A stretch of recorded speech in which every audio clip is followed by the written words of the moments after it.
I stand by what I said.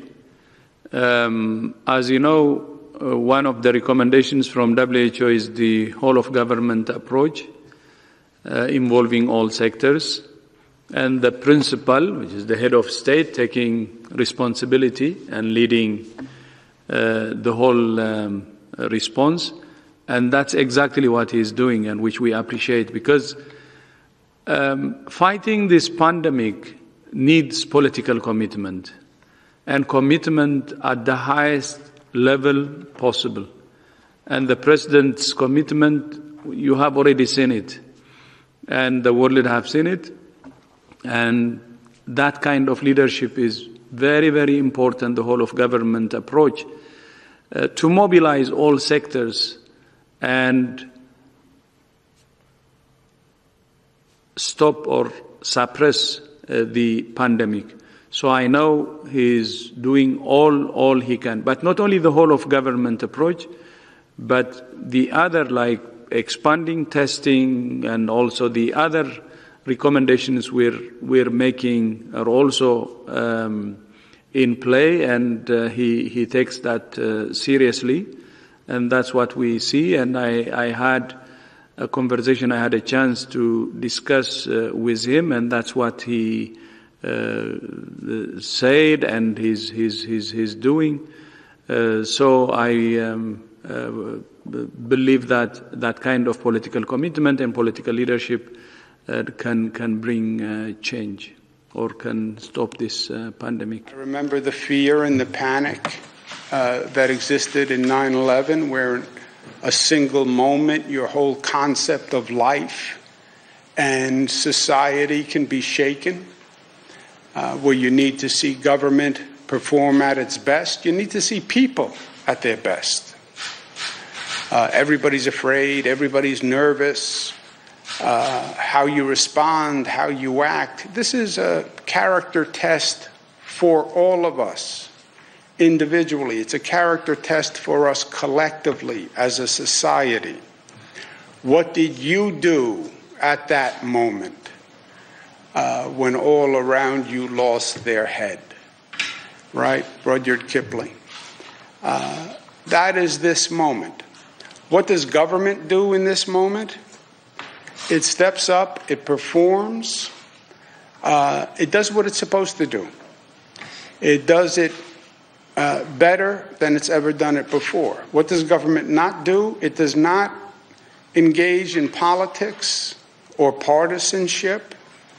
Even if you are in the midst of an election season, even if you are at a moment in time in history where you have hyper-partisanship, which we now have, the President of the United States, Donald Trump, it is essential that the federal government works with this state, and that this state works with the federal government. We cannot do this on our own.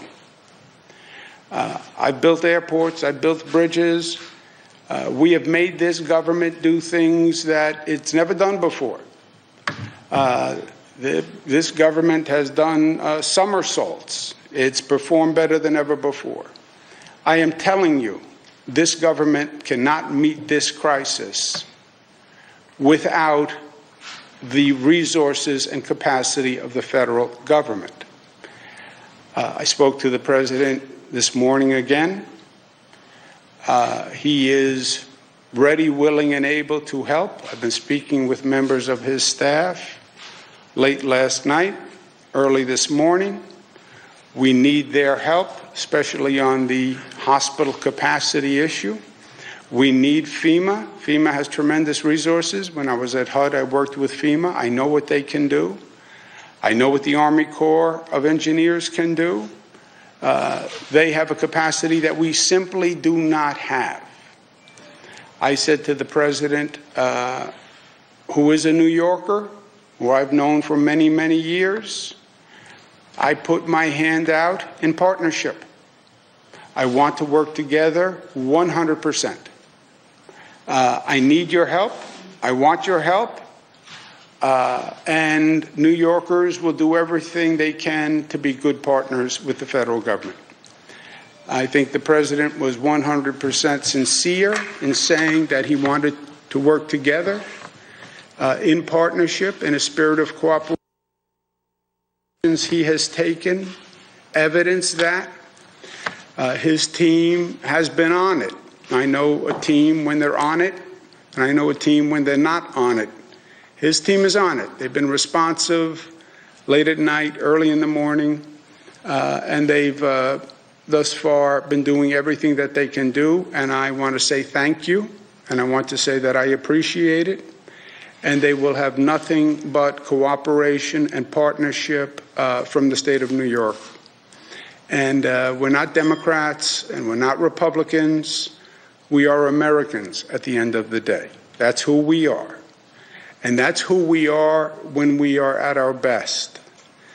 So this hypersensitivity about politics and reading every comment and wanting to pit one against the other, there's no time for this. The President is doing the right thing in offering to step up with New York, and I appreciate it. And New York will do the right thing in return. We have had a phenomenal increase in testing. We've been able to use our laboratories. Our emergency management team has done a very good job of reaching out to our state labs, getting them on track, getting them coordinated. Our testing numbers are way up, as you'll see. Next week, by the end of this week, we think we're going to be up to about 7,000 tests per day, which is an exponential increase of what we have done. I made this suggestion to the Vice President. I made it to the President. I often tell you when I am unhappy with the federal response to this state. The fairness dictates that kudos where kudos are due, and here the Vice President and the President responded very quickly. So I want to thank them for that.